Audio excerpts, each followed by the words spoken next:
Evet, herkese merhaba arkadaşlar. Ben Şevki Assoner. Bugün gördüğünüz gibi Canik'in yeni tabancası olan Canik TTI. Tanıtmadan önce kulaklığımı ve gözümü çıkarıyorum çünkü atış bitti. Evet arkadaşlar, videoya başlamadan önce kanala abone olmayı, videoları beğenmeyi ve paylaşmayı unutmayın arkadaşlar. Bugün size çok özel bir tabanca göstereceğim ama videoya başlamadan önce The Kırtasiyeci de videonun arkasında size Canik Store'dan bazı kampanyalar söylemek istiyorum. Canik Store'da %10 Delta Size indirimi de var. Gördüğünüz gibi buradaki mont, pantolon ve gördüğünüz gibi Berkay yakında çek, yakınlayın. Hatta şöyle gel, şöyle gel. Bak, çat diye açıyorsun ve direkt tabancayı alabiliyorsun. Gördün mü? Güzel bir sistem. Yani şey gibi, mesela başımıza bir iş geldi bir an. Başına bir iş geldi, direkt ipi çekiyorsun, tabancan yanında. Tamam mı? Neyse. Şimdi o konuları bırakalım. Bugün Canik'in yeni tabancası Amerika'da SHOT Show'da inanılmaz olay oldu. Bütün Amerikalılar, bütün fuardakiler onu konuşuyordu. Türkiye'de onu konuştu ve gördüğünüz Canik TTI Taran Tactical yeni tabancası böyle arkadaşlar, gördüğünüz gibi. Şimdi ben ilk başta tabancanın kutusunu anlatayım. Olur mu Berkay? Şöyle tabancayı bırakayım. Hatta tabancayı bak şöyle bak. Gördün mü? Tabanca. Sen de bak. Gördün mü? Boş. Evet. Kutumuzu açtığımız zaman gördüğünüz gibi TTI'miz yani Taran Tactical Canik'imiz karşımıza çıkıyor arkadaşlar. İçerisinden neler çıkıyor? Şimdi artı 3 kapasite arttırıcılı uzun şarjör. Altında Taran Tactical'in bir logosu var. Onun dışında bir şarjör daha tabancanın kendi üstünde. Onu da hemen göstereyim. Gördüğünüz gibi bu da kapasitesi olmayan, sadece uzatılmış bir şarjör kapağı var diyebiliriz. Onun dışında şurada gördüğünüz plate'ler var. Hatta bunda 3 tane diyebiliriz. Bu plate'ler nedir? Buradaki parça çıkıyor ve redladığınızı takıyorsunuz. Gezimiz sabit kalıyor. İşte onu ilerleyen dakikalarda size anlatacağım. İlk önce kutuyu bitireyim. Small, medium, large kabzelerimiz var burada. Yine kutunun içerisinden çıkıyor. Alt kata indiğimiz zaman ise çok değişik şeyler var. Birincisi, kılıfımız yok. Gördüğünüz gibi. Kılıf nerede? Hemen göster. Kılıfımız burada. Hatta ben kılıfı çıkarayım. Diğer kılıflardan farkı ise gördüğünüz gibi üstündeki motifler, tasarım şekli farklı. Bu tasarım dili, örneğin tabanca gördüğünüz gibi tabancayla aynı. Ve tabancayı koyduğunuz zaman buradaki motifler aslında tabancanızla eşleşiyor ve güzel bir görünüme sahip oluyor. Aslında güzel bir detay. Kılıfı bıraktık. Hızlı doldurma aparatı. Bilmiyorum. Yani ben hiç kullanmadım.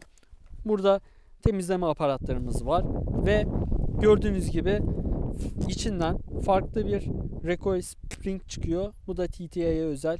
Yine Canik'in kutusunun içerisinde bulabilirsiniz. Ve burada bir coin'imiz var. Berkay, acaba geliyor mu? Ne coin? Acaba geliyor mu? Bilmiyorum. Aslında bu coin'i benim direkt John Wick ya. Ya bilmiyorum, şimdi Taran Tactical'i bir Türkiye'de insanlar yeni öğreniyor ama Taran Tactical ilk başta bu işe nasıl başlıyor biliyor musun? Adam çiftçi, musabakalara katılıyor. Musabakalardan sonra kendi tabancalarını tasarlamaya başlıyor. Ve sonra yaklaşık 5 veya 6, yanlış hatırlamıyorsam, tabanca üretiyor. Ve bu tabancalar Hollywood'da, John Wick'te ün salınıyor. Bunun içerisinde 12 kalibre av tüfeğim dersin, 9 milimetre horozlu tabanca dersin, horozsuz mu dersin, ve bunların fiyatları inanılmaz yüksek. Yani Amerika'da bile inanılmaz yüksek. Ve burada aslında Taran Tactical'in Canik'le birleşmesindeki en büyük sebep bu fiyat. Bu tabancanın fiyatı diğerlerine göre çok uygun olacak. Yani şöyle söyleyeyim, Taran Tactical'deki en uygun fiyatlı tabancalardan bir tanesi olacak. Ve bu inanılmaz bir detay. Yani bir Türk insanı olarak da ayrıca gururluyum. Çünkü yarın öbürküsü gün yeni bir John Wick filminde bunun oynaması çok muhtemel olarak görüyorum ben. Bu benim şahsi yorumum.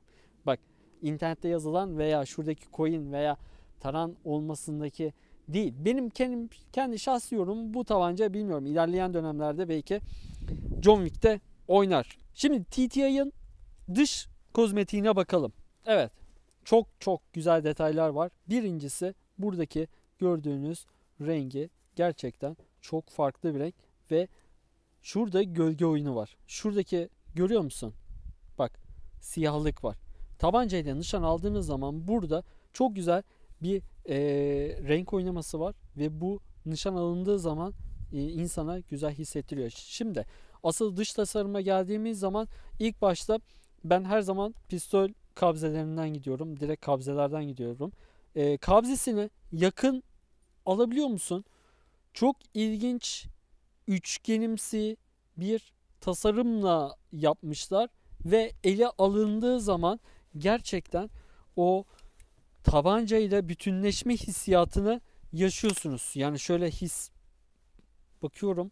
Tabancayı tutabiliyorum ya. Örneğin bazı insanlar heyecanlandığında veya tabancayı ellerine aldığında terleyebiliyorlar ve o terden dolayı tabancayı rahat tutamıyorlar. Ama buradaki kabzeyle örneğin sportif atıcılıkta insanlar da terliyor. Sadece heyecandan değil. Normal sportif atıcılıkta insanlar da terliyor ve bu kabze olmuş ya. Gerçekten olmuş. Yani bunu kolay kolay elimden kaçırıp şey yapamam. Yani bırakamam. Zaten atışlarda görmüşsünüzdür. O hissiyat olarak ya hiçbir tabancaya benzemiyor ya. Bilmiyorum, daha önce hiç taranla atmadım ama ilk defa taran olarak canik de atıyorum. Ama diğerlerini bilmiyorum ama gerçekten bu kabze farklı hissettiriyor. Ön ve arkada gördüğün gibi tabancayı kurmak için, daha rahat kurmak için bir kesikler yapmışlar ve bu tasarım dili aslında hem agresif gösteriyor tabancayı hem de hızlı bir şekilde tabancayı kurmak istediğimiz zaman elimizden kaçmamasını sağlıyor. Sol, üst ve sağ tarafı açık. Bunun iki sebebi var. Daha hızlısı olsun diye. İkinci sebebi ise ağırlık. Ağırlığı düşürüyorsunuz. Namlunun üstünde Taran Tactical'in bir logosu var. 919 Parabellum'un bir ibaresi var. Ayrıca üst tarafa gittiğimiz zaman ise yine Taran Tactical'in bir logosunu görüyorsunuz arkadaşlar. Gez, arpacık farklı. Nişangahlara baktığımız zaman ise gez ve arpacığımız diğer modellere göre farklı. Gezimiz daha ince, daha dar. Arpacığımız ise daha uzun. Gördüğünüz gibi neredeyse 2 santim kadar bir uzunluğu var ki bu da nişan alırken gezde dar olan geze oturtmak daha rahat oluyor. Kesinlikle daha rahat oluyor diyebiliriz. Slide düşürme. Yine çelik bir slide düşürme mandalımız var ve burada da yine o tasarım dili, kalın tasarım dili devam ediyor. Gerçekten yani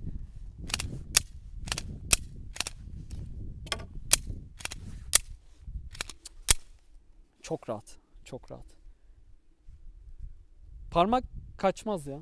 Hani diyorlar ya, rüzgar elimiz terliyken slide'ı bulamıyoruz veya slide'ı şey yapamıyoruz. Bunda öyle bir sorun olmaz. Şimdi indikatör falan zaten caniklerde biliyorsunuz, mükemmel. Tetiğimiz ise güncellenmiş arkadaşlar. Burada gördüğünüz gibi tetiğimiz aslında dış görünüşüyle diğer caniklere benziyor ama hissiyat olarak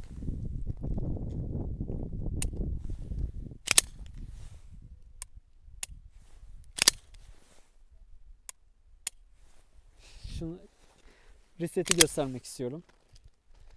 Hazır mısın? Bak. Boşluğu aldım. Duvara geldim. Duvarı açtım. Duvarı bırakıyorum.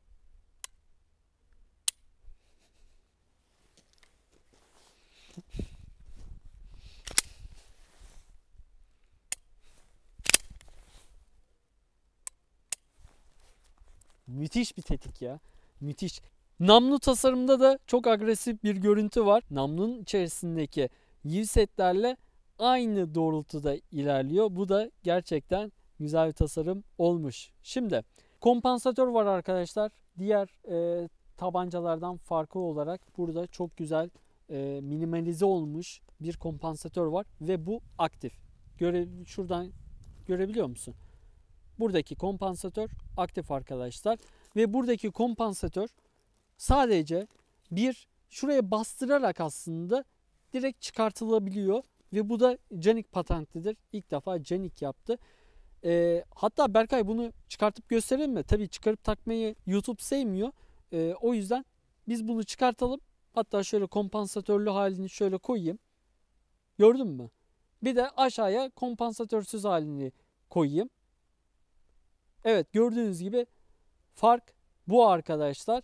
Aslında zevkler ve renkler tartışılmaz. Burada son karar sizin diyebiliriz. Şarjör bırakma mandalı, gördüğünüz gibi şarjör bırakma mandalı çift taraflı bir şekilde artık geliyor.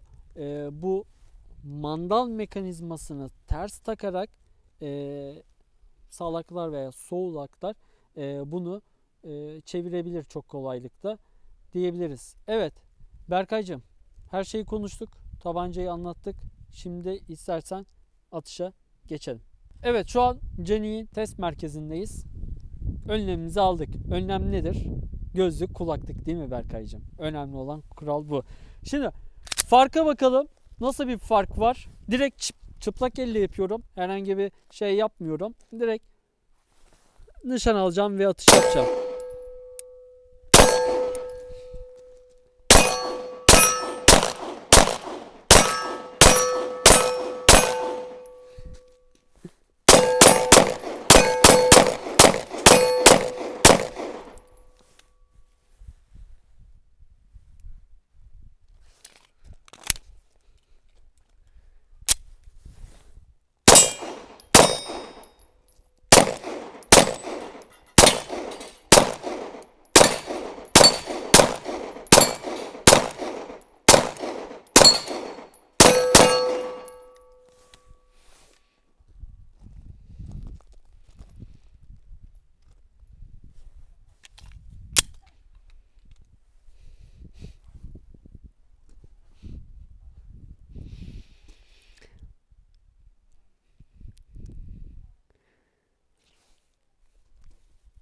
İlk defa bir şey söyleyemiyorum bir tabanca kullandığımda. Neden? Tabanca boş bu arada. Çok farklı hissettiriyor Berkay. Bu tabanca SFX Rival hissiyatını veriyor. Ama bu bir polimer tabanca. Öndeki kompansatör kesinlikle işe yarıyor. Kesinlikle çok rahat nişan alabiliyorum. Nişangahları müthiş. Ya şu kabzedeki tırtıklar var ya, inanılmaz bir ergonomi sağlıyor ve inanılmaz bir şekilde nişan alabiliyorum. Doldurdum. Berkaycığım, küçük hedefleri sıkacağım. Ben başlıyorum. Düşmüyor. Düşmüyor. Devam edelim.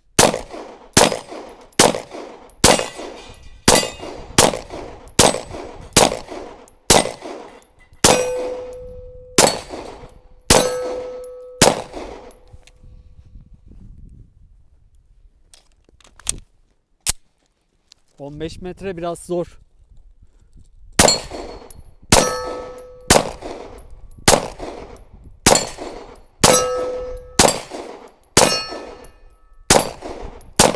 Vurdum.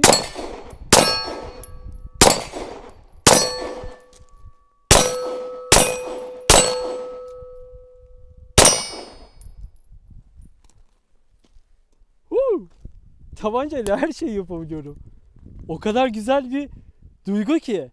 Yani tabanca size her şeyin imkanını veriyor. Sadece doğru olanı yap. Doğru olan nedir? Nişan hattını oturt. tetiğe yavaşça dokun. Gerekeni ben yapıyorum diyor. Evet arkadaşlar, Canik'in TTI Combat incelemesi böyleydi. Beni izlediğiniz için teşekkür ederim. Şimdilik hoşça kalın. Bay bay.